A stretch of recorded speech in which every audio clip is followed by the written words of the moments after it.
सभी को नमस्कार। हमारा चैनल हर घर में ज्योतिष को लाना चाहता है, इसीलिए हम YouTube पर वैदिक ज्योतिष या पराशरी ज्योतिष का कोर्स लेकर आ रहे हैं, ताकि योगों के नाम पर कोई आपको डरा ना सके। तो हम पराशरा ज्योतिष की बात करें कि इसका नाम पराशरा ज्योतिष क्यों पड़ा, तो पराशरा एक ऋषि थे जो वेदव्यास जी के पिता थे। वेदव्यास जी ने वेदों की रचना की थी। पराशरा ऋषि शौनक के शिष्य थे। ऋषि शौनक को कमेंट्री द्वारा नारद मुनि ने इस विद्या का ज्ञान दिया था, जो कि उस समय के सबसे बड़े ज्योतिषज्ञ माने जाते थे, और नारद मुनि को यह ज्ञान ब्रह्मा जी द्वारा प्राप्त हुआ था।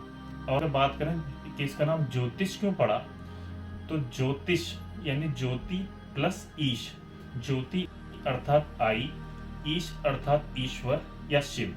तो शिव की आई यानी शिव की थर्ड आई भी इसको बोला जाता है। क्यों बोला जाता है? क्योंकि इसके अध्ययन से आपके अंदर इंट्यूशन पावर आती है, आपके अंदर प्रेडिक्शन की पावर आती है।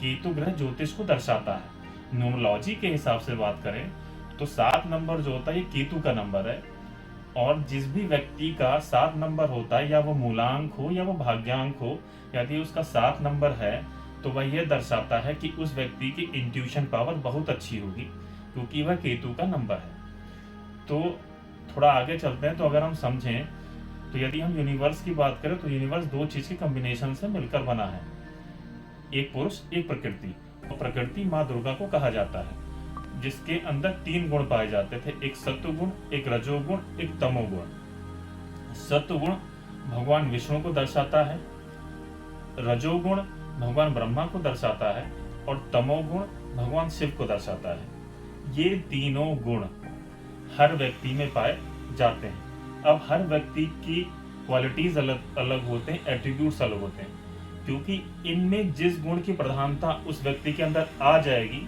तो वह उसी की तरह काम करेगा।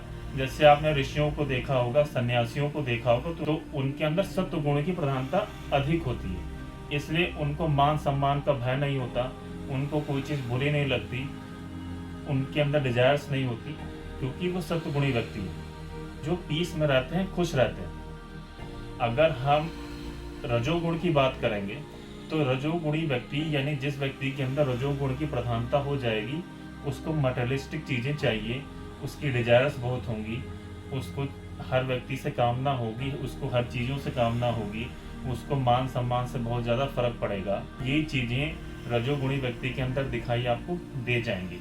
और यदि किसी व्यक्ति के अंदर तमोगुणी की प्रवृत्ति अधिक है तो उस व्यक्ति के अंदर सोचने एवं समझने की क्षमता नहीं होगी, उसको ये तक नहीं पता होगा कि किस राह पर चल रहा है, क्या वो राह सही है या वो राह गलत है। तो इसीलिए इन गुणों को बैलेंस करना बहुत ही आवश्यक है, ताकि आप गलत राह की ओर ना जा सके। तो हम यदि यूनिवर्स की बात करते हैं तो यूनिवर्स 360 डिग्री का है, और इस यूनिवर्स को यदि हम 12 भागों में बांटें तो एक भाव 30 डिग्री का आता है, क्योंकि यूनिवर्स 360 डिग्री का है, और 360 डिग्री को जैसे ही 12 से विभक्त करते हो तो 30 डिग्री आता है। अर्थात ये यूनिवर्स 12 भागों में बढ़ जाता है, तो एक भाव यानी एक घर की डिग्री 30 डिग्री आती है, तो सभी 12 भाव की डिग्री 30 डिग्री होगी, अर्थात 360 डिग्री। तो काल पुरुष कुंडली में यानी जब इस विद्या का अध्ययन हुआ उस समय की यदि हम कुंडली की बात करें तो काल पुरुष कुंडली में प्रथम भाव में 1 नंबर राशि दी गई, द्वितीय भाव में 2 नंबर राशि दी गई, तृतीय भाव में 3 नंबर राशि दी गई। यहाँ राशियों से तात्पर्य यह है कि वह उन घर का मालिक है, यानी प्रथम भाव में यदि 1 नंबर लिखा है तो उस प्रथम भाव पहले घर का मालिक 1 नंबर होगा। उसी तरह से टोटल 12 घरों में अलग अलग राशियां दी गई, जिनके स्वभाव अलग थे, कुछ चर थी, कुछ अचर थी, कुछ द्विस्वभाव राशि थी, कुछ राशियों के मालिक एक थे, कुछ राशियों के मालिक अलग थे, जिन पर अभी हम परिचर्चा करेंगे। लेकिन उससे पहले हम समझते हैं कि ये जो कुंडली बनी, काल पुरुष कुंडली बनी, इनको 2 चार्टों के माध्यम से देखा जाता है। एक चार्ट है डायमंड चार्ट, और एक चार्ट है आपका साउथ इंडियन चार्ट, यानी एक उत्तर भारतीय चार्ट है, यानी यह चार्ट उत्तर भारत में प्रचलित है, दक्षिण भारत में ये वाला चार्ट प्रचलित है। तो डायमंड चार्ट जो उत्तर भारत में प्रचलित है, उसको काल पुरुष कुंडली से अगर समझा जाए तो यहाँ जहाँ 1 नंबर लिखा है वह प्रथम भाव कहलाएगा, जहाँ 2 नंबर लिखा है वो द्वितीय भाव कहलाएगा, जहाँ 3 नंबर लिखा है वो तृतीय भाव कहलाएगा। यानी यहाँ पर भाव फिक्स हैं, अर्थात घर फिक्स हैं। यहाँ भाव एंटी क्लॉकवाइज बढ़ रहे हैं। प्रथम भाव अगर पहला नंबर लिखा है या प्रथम भाव में यदि 5 नंबर लिखा है तो द्वितीय भाव में 6 नंबर लिखा होगा। यानी कि यहाँ पे राशियां बढ़ रही हैं एंटी क्लॉकवाइज। अगर हम नॉर्थ इंडिया कुंडली की बात करें तो यहाँ पे हमारी राशियां फिक्स हैं, भाव बदलते हैं। अर्थात अगर यह कुंडली हमारी है और किसी व्यक्ति का 4 नंबर का लग्न है तो 4 नंबर का लग्न है तो 4 नंबर उसका प्रथम भाव हो जाएगा, वो कोई भी राशि वहां पे लिखी हो, राशि फिक्स है। 4 नंबर लगन है तो प्रथम भाव वो होगा। उसके बाद उसका द्वितीय भाव 5 नंबर होगा, तृतीय भाव 6 नंबर होगा। यानी वहां पे राशियां फिक्स हैं, लगन बदल रहा है। लगन कभी चतुर्थ भाव में भी पड़ सकता है, कभी पंचम भाव में भी पड़ सकता है। जहाँ राशियां लिखी होंगी उसी हिसाब से वहाँ भाव बदलते रहेंगे। हमारे नॉर्थ इंडिया चार्ट में भाव फिक्स हैं तो यहाँ राशियां फिक्स हैं। यानी काल पुरुष कुंडली में या डायमंड चार्ट की बात करूं तो यहाँ भाव फिक्स हो जाएंगे, तो यहाँ राशियां फिक्स हो जाएंगी दक्षिण भारतीय कुंडली में। तो ये तो हो गया अंतर। तो अब हम काल पुरुष कुंडली की बात करें तो काल पुरुष कुंडली में हमारा प्रथम भाव जो होता है वो 1 नंबर राशि का होता है और प्रथम भाव को लगन भाव या तन भाव भी बोला जाता है। यदि हम द्वितीय भाव की बात करें तो द्वितीय भाव को धन भाव या कुटुंब भाव भी बोला जाता है।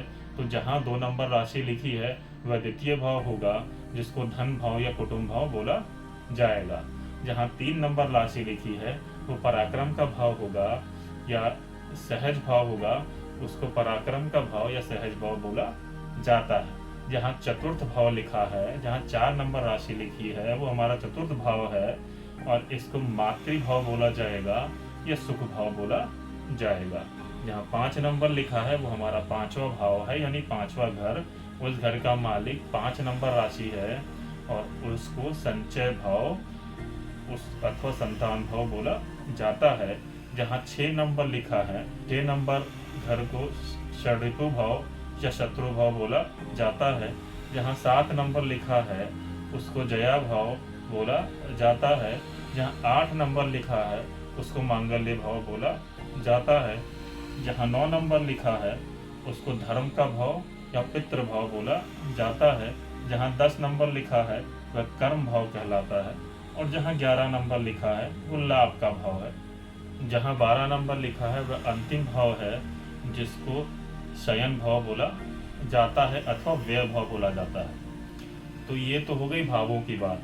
अब इन भावों में यह विभिन्न राशियां अलग अलग चीज़ों को दर्शाती हैं। यदि हम राशियों की बात करें तो यह राशियां अलग अलग तरह से ट्राइन्स बनाती हैं या त्रिकोण बनाती हैं। जैसे 1, 5, 9 धर्म त्रिकोण कहलाता है, जिसका वर्ण क्षत्रिय होता है और जिसका तत्व अग्नि तत्व होता है। उसी तरह से यदि हम अर्थ त्रिकोण की बात करें तो अर्थ त्रिकोण 2, 6, 10 राशि को कहा जाता है और इसका वर्ण वैश्य वर्ण होता है। तो यदि इसके हम तत्व की बात करें तो यह पृथ्वी तत्व की राशि कहलाती है। उसी तरह से यदि हम 3, 7, 11 राशि की बात करें तो 3, 7, 11 राशि आपकी काम त्रिकोण राशि कहलाती है। इसका तत्व वायु तत्व होता है एवं इसका वर्ण शूद्र वर्ण होता है। उसी तरह से यदि हम 4, 8, 12 राशि की बात करें तो यह जल तत्वीय राशि कहलाती है। इसको मोक्ष त्रिकोण भी बोला जाता है और इसका वर्ण ब्राह्मण का होता है। तो अभी हमने सोचा कि धर्म त्रिकोण किसको बोलते हैं, अर्थ त्रिकोण किसको बोलते हैं, काम त्रिकोण किसको बोलते हैं और मोक्ष त्रिकोण किसको बोलते हैं। अब इसको धर्म त्रिकोण ही क्यों बोला जाता है, यदि हम इस पर थोड़ा सा समझें तो प्रथम भाव आपकी थिंकिंग है, आपके सोच विचार है। जब आप जन्म लेते हो तो आपको यह भाव मिलता है। तो प्रथम भाव क्योंकि आपके जन्म का है, आपके सोच विचार का है, और पंचम भाव की बुद्धि का और पूर्व संचित कर्मों का है। नवम भाव आपके भाग्य का है और नवम भाव आपके धर्म का भी है। इसीलिए 1, 5, 9 राशि को धर्म त्रिकोण राशि बोला जाता है। उसी तरह से 2, 6, 10 राशि को अर्थ त्रिकोण और उसी तरह से 4, 8, 12 को काम त्रिकोण बोला जाता है। धन्यवाद।